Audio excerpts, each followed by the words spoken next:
BFM Business, Intégral Placement, idées de fonds.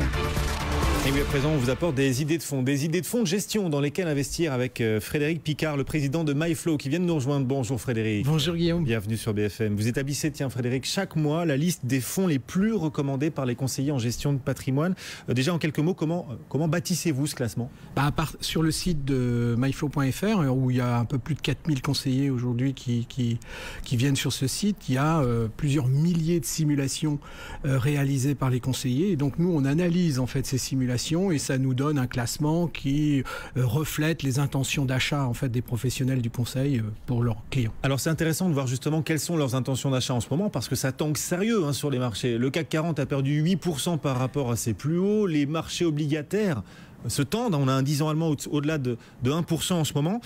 Du coup, comment réagissent ces fonds que suivent et que privilégient les conseillers aujourd'hui ? Si on prend la vingtaine de fonds les plus recommandés, donc on avait vu que le mois dernier c'était quand même un petit peu plus difficile. Cette année, ce mois-ci, les résultats sont plutôt encourageants puisque 75% des fonds en fait délivrent des performances positives. Ça veut dire que les gérants qui ont peut-être été surpris en avril, ont corrigé le tir sur le mois de mai, et donc finalement on se retrouve aujourd'hui avec des performances. Donc là on a de très bonnes performances. Par exemple, on peut citer M&G Global Dividend qui fait 1,68 sur le mois, qui avait déjà fait 1,38 le mois dernier, ou encore Renaissance Europe qui fait 1,79, qui rattrape un mois je dirais d'avril un peu terne, quoi. Et pour nos auditeurs qui cherchent justement des idées d'investissement dans ces marchés, peut-être à la croisée des chemins en ce moment, quels enseignements peut-on en tirer ? Alors, évidemment, les fonds actions européens, ça on voit. Là, les deux que j'ai cités sont majoritairement investis sur cette zone, donc c'est évidemment encore cette classe d'actifs qu'il faut privilégier. Mais ce qui est intéressant, c'est ce qui s'est passé la semaine dernière, finalement, c'est en fait la réaction des marchés aux propos qu'a tenu Mario Draghi. Voilà, donc je pense que vous l'avez largement commenté sur la chaîne. Donc on s'attend à une volatilité accrue sur les marchés obligataires.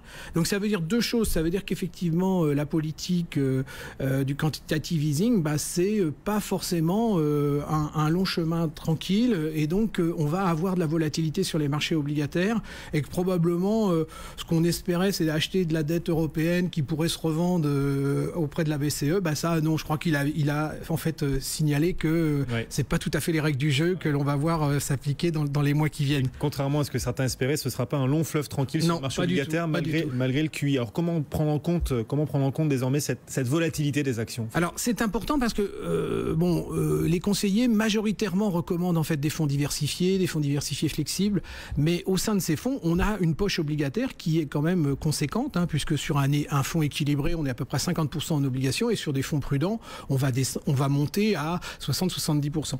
Donc, je dirais, il faut s'intéresser finalement à comment est composée cette poche obligataire.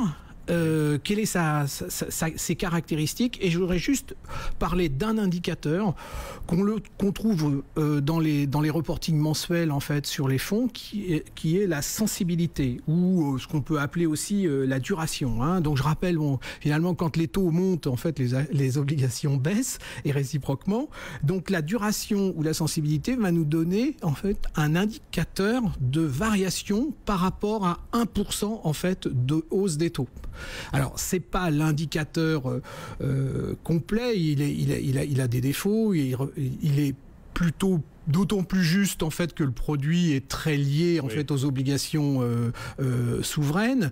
Il ne prend pas en compte l'impact des coupons. Effectivement, c'est pas tout à fait la même chose si vous avez un portefeuille qui est très investi sur de la dette corporate. Néanmoins, ça reste un élément important, je dirais, pour comprendre la sensibilité en fait de son portefeuille. Alors, je peux reprendre par exemple sur les performances du mois d'avril, et de regarder en fait quelle était la sensibilité des principaux fonds en fait qu'on avait regardé à cette époque-là. Ce qu'on voit, c'est que par exemple, vous avez un fonds comme Eurose qui a une sensibilité de 1,95.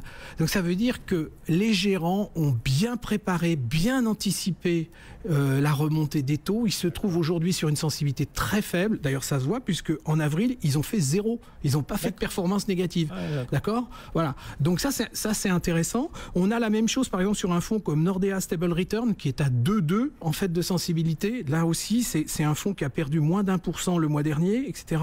Ou encore des fonds comme Karen Patrimoine qui font 2,44 de sensibilité. Ouais. Vous voyez, à l'inverse, vous voyez des fonds comme, enfin à l'inverse plus exactement, disons des sensibilités plus élevées comme MNG Optimal Income qui fait 2,70, qui a perdu aussi un petit peu, ou voire un fonds comme Carmignac Patrimoine qui affiche aujourd'hui une sensibilité de 6. Donc l'enseignement concret pour nos téléspectateurs, nos auditeurs, c'est que s'ils anticipent une poursuite à la hausse du marché obligataire, des taux obligataires, s'ils attendent une poursuite des tensions obligataires, la clé c'est de privilégier les fonds qui ont la plus faible sensibilité aujourd'hui. Oui, effectivement, si on suit les conseils ou les recommandations de Monsieur Draghi, je pense qu'aujourd'hui, effectivement, il faut aller sur les fonds diversifiés prudents et au sein de cette poche prudente, privilégier les poches qui ont des sensibilités obligataires faibles. Bon, vous en avez cité, il y a Eurose. Oui, Eurose, Nordea sont de bons exemples. Voilà. Quelques idées de fonds de gestion dans lesquels investir. Merci Frédéric. Merci Guillaume. Frédéric Picard, le président de MyFlow, le CAC toujours en légère hausse, plus 0,6%. On va en reparler bien sûr dans la suite d'Intégral Placement, à suivre d'ailleurs juste après le journal. Notre sélection, oui, on va vous dire quels sont nos choix de valeurs pour cette semaine, des choix de valeurs que vous pouvez d'ailleurs répliquer au sein de votre PEA. Tous nos arbitrages, ce sera donc dans 10 minutes, juste après les infos présentées par Sophie Tussaud. À tout de suite. BFM Business, Intégral Placement, 10h, 12h30, 100% placement.